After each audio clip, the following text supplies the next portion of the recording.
Good evening, and I, similar to other participants, want to say big thanks for, and really that I'm very honored to take part in this great event.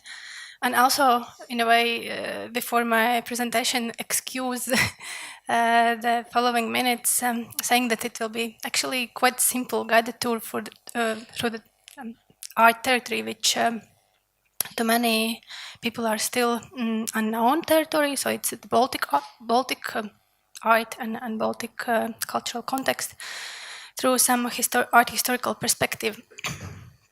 So the Eastern European and the Baltic art that is in the focus of my presentation, similar to contemporary art in general, is characterized by ambiguous and even contradictory understandings.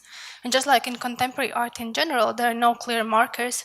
The approaches and interpretations about art in the Baltic region as part of the Eastern Europe reveal heterogeneous and complex positions where inevitably interact aesthetical but also largely ideologically political issues and power relations.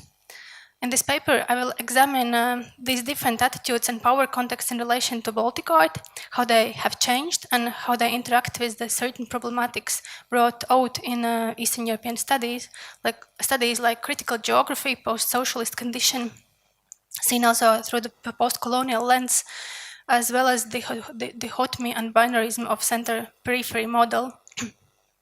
The Baltic art has certain uncertain position also in the context of Eastern Europe.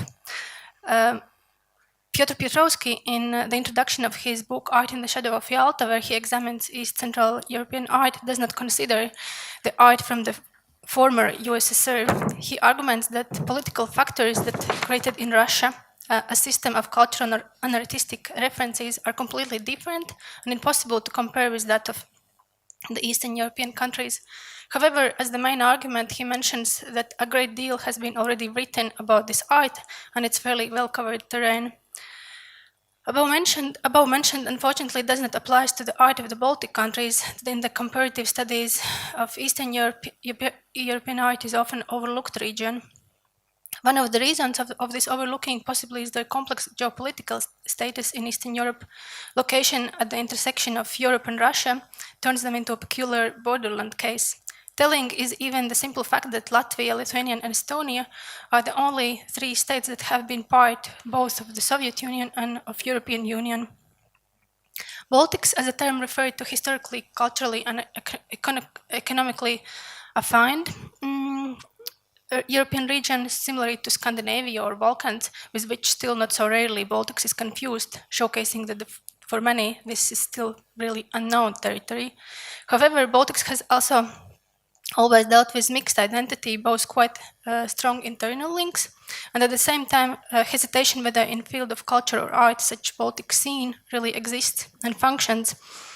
And as Estonian poet and culture critic Jan Kaplinski has ironically put it still back in 1990s, the Baltic nations are in a way like members of family who rarely speak to one another but watch the same broadcast in separate TV sets and at solemn occasions sit around the table and pronounce nice phrases about unity.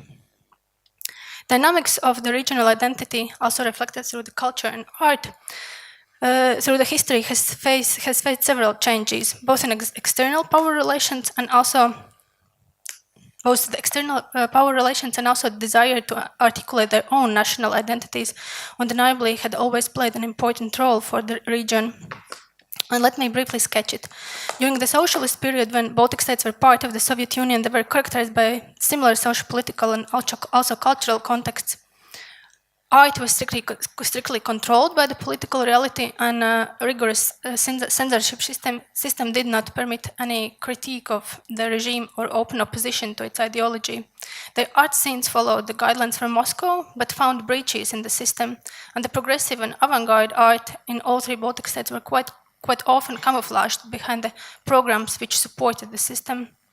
Analyzing this period not only through the perspective of the post-Soviet but also a post-colonial lens, Baltic art during the Soviet period can be understood not as resistant or conformist but rather ambivalent. It was adopting and rejecting the colonizer's discourse at the same time.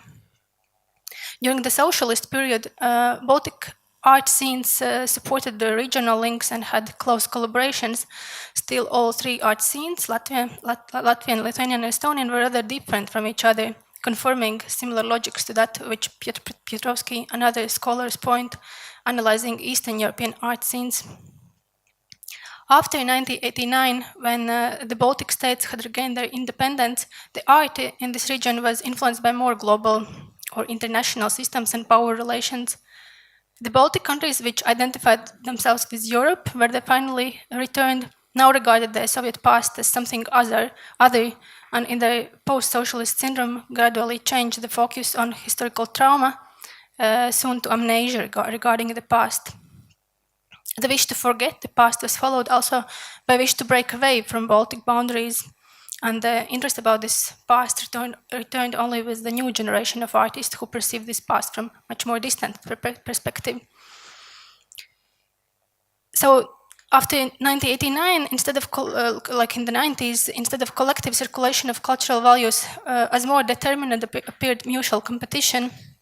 Each of the three art scenes of the Baltic states developed apart from each other and didn't impact upon the neighboring scenes. However, from the outside, Baltics was perceived as part of the new landscape emerging after 1989, when the traditional system based on nation states was being replaced by new constellations.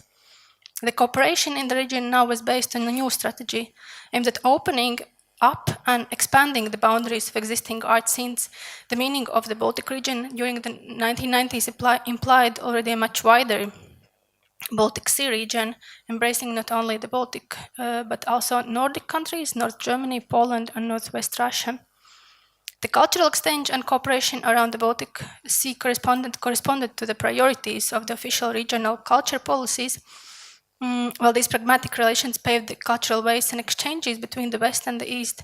They also revived hierarchical center and periphery relations and tendered regional exclusivity and isolation. Today, attitude towards the Baltic region is similar to the dual positions which characterize the attitude towards Eastern Europe as a whole. On the one hand, there is increasingly frequent references to the former Eastern Europe, or even claims about its disappearing of its concept or idea, and it is driven by desire to diminish its differential position next to Western Europe, but as well as by homogenization through the globalization. And on the other hand, not less present is the understanding of the relevance of shared experience of Eastern Europe in terms of its past and cultural developments, and active reflection about its identity, including work with so-called post-socialist condition. Attitude towards the Baltic art contains similar duality, assumption that Latvian, Lithuanian, Estonian art scenes are separated and there is nothing substantial to share between them, and at the same time also desire to highlight regional appellation, also understanding that it brings better visibility and international convertibility in a broader scene, diminishing the marginality. Its logic is similar to that of individuals and institutions in neoliberal conditions elsewhere today. Cooperation and competition strategies simultaneously, or as Polish curator Kuba Zreder has put it, co-petition. Similarly to business models in late capitalism, contemporary cultural producers participate in collective production of common values and simultaneously aim to capture a creative flow for individual benefit. In these dynamics and their transformations as driving element appears not just symbolic cultural exchanges, but also pragmatic attitude about interactions of local and international relations. These local, international, or local global dynamics, which shapes the common framework of otherwise rather diverse art scenes, involves several concepts and issues related to geography and geopolitics, which are often addressed by artists or projects reflecting on regional identity.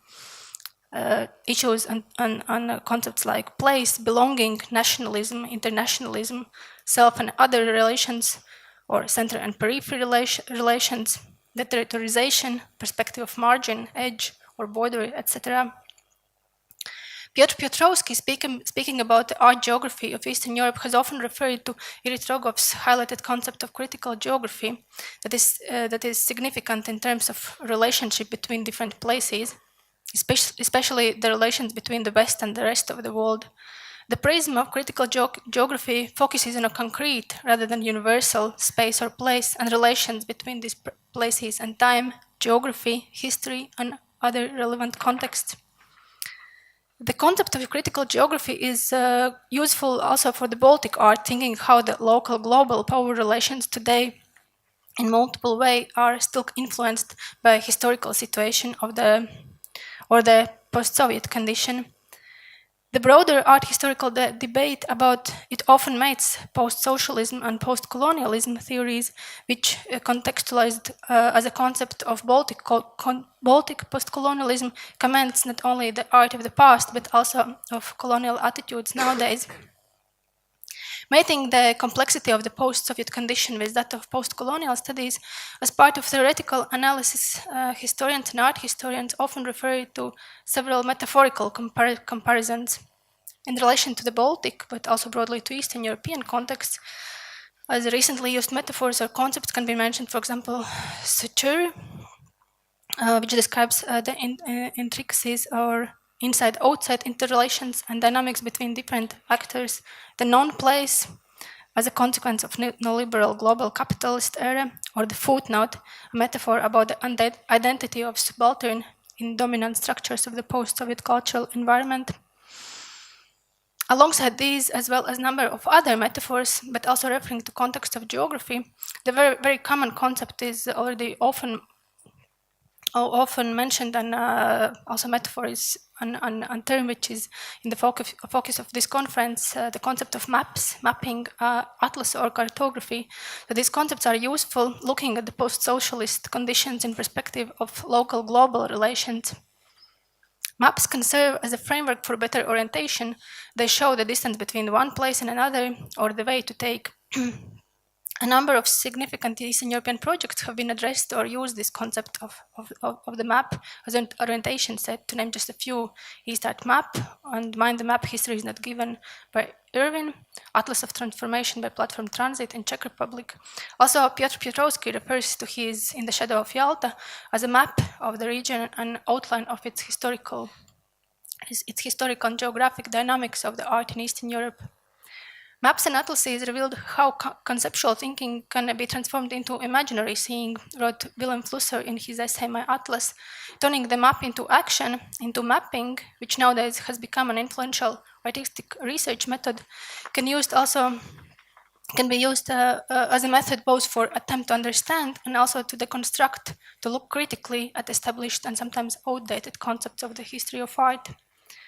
A map not only represents reality, but also visualizes ideas. It turns it into a tool of thinking and creation that allows rethinking of histories of local and global art scenes. Maps, both as a metaphor and as a model, is a useful tool for critical geography, changing usual art geography perspectives, and instead of the central locations to turn to margins, edges, borders, peripheries, and other elements which have been perceived as limitations. And here, returning to the Baltic art geography, periphery is the term which is too often applied to it both in political and art world's context. In the socialist past, Baltic states were the margins of the Soviet Union, and after independence, they again appeared on the periphery of new geographic configuration. Being border countries with Russia, also today they are perceived as periphery of European Union, and referring to the frustration much discussed by Piotrowski and other Eastern European art historians about the region's peripheral position and therefore disregard of it in a cultural canon of Europe or even broader context. One could say that in such center-periphery model, Baltic countries are perceived as periphery of the periphery. However, this position seems different from the perspective of those who live and work in this environment. And here I want to shortly mention exhibition, Your Periphery is My Center, so it was the title of the exhibition and also event series curated by Estonian curator Rael Artel, And the aim of the project was to explore, map, and present contemporary artistic positions in Eastern Europe that take part in a critical stance towards the social, political, and cultural surroundings generated after the fall of the wall. Reversing the traditional, still dominating scheme of the center periphery, she not only questioned the stereotypes which continue polarization and hegemonic binarism between West and East, both in terms of writing, recent art history of art, and also most current art processes, but also opposed to the inferiority complex, which is often the side effect of this in this model. In the oppositional, but also in a way poetic title, Your Periphery is My Center, as important as reversal of both elements, periphery and the center, was also the personal and active position embodied in the words my and your, stating that the relationship between the center and periphery are highly flexible and inconclusive.